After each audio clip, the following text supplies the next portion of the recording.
And the stock pumped on our live streaming because of acquisition. Price went around the 36.88 and dumped down. We're going to discuss if there's potential reversal. Next up, we got FRC. The price is going down. Yesterday was 50% up, today 23% down. What's going on with the banking system? We got good news because the government will make whole all the people who lost money with the SVB bank run. And still, after yesterday, the fear is still there. We're going to discuss if there's a potential reversal because FRC still have a support to hold.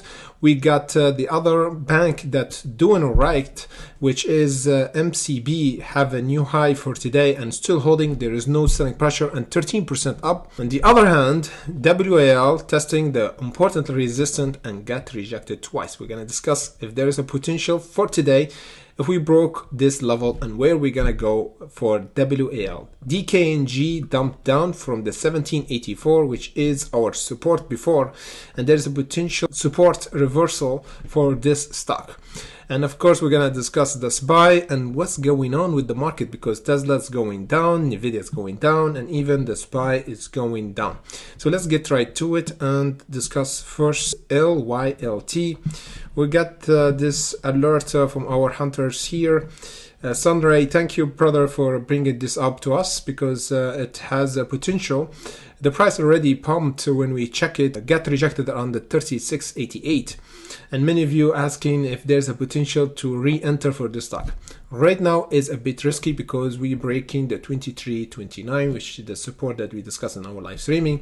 If we don't want to have sell-off for today and potential reversal is the 19 cents. So if we hold above the 19 or the 20 cent, there's a potential reversal. Otherwise, we're going to have a sell-off and going below the 16 cent. The 36.88, which is the squeeze area. Next time, if we broke this level to go toward the 47 and other profit taking that we discussed it after we break the 36.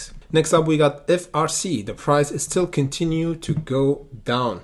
And you see clearly that the short is still controlling this stock. Yesterday, we have unusual after hours. The price actually pumped from the 40, got rejected, and today we opened below the 40 and the price went down. So FRC is still down 23%. There's a potential to test the support for today if we don't want to have a sellout towards the $17, which is the 26.20 cent. This should be our support for today. Then breaking this descending channel, and once we break the 40 will be a game on to go toward the 45 and of course the $50, which is the squeeze area for FRC. Next up, we got WAL. Got rejected twice around the 33.90 and the price went down. We're not ready yet for squeeze and pumping once again for WAL or Western Alliance Corporation because the price got rejected and now we're gonna have a reversal from this support, which is, for my opinion, if we don't want to have the sell-off. The same for First Republic Bank above this current support, as we said, the 26.20. For WAL is the 22.34. So this is where the market maker bought, and the price actually reversed yesterday and got rejected around the 33.90, which we tested today, and the price went down. So here should be our support for today and this week if we don't want to have a sell-off. If we held the 22.34 for WAL, we're going to have a revisit for the 33.90, and this time we're going to have enough volume to break it and going higher once again toward the 39. So watch out for this reaction for WAL. DKNG now is almost 4% down. Because we broke this important level around the 1780. We discussed DKNG before and we said there's a potential squeeze if we overcome the 20 or around the 19 to 84. See here, we have 3 tests.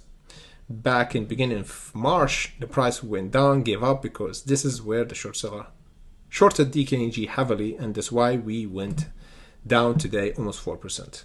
So where's the support? The support is above the 1650 and the 1570.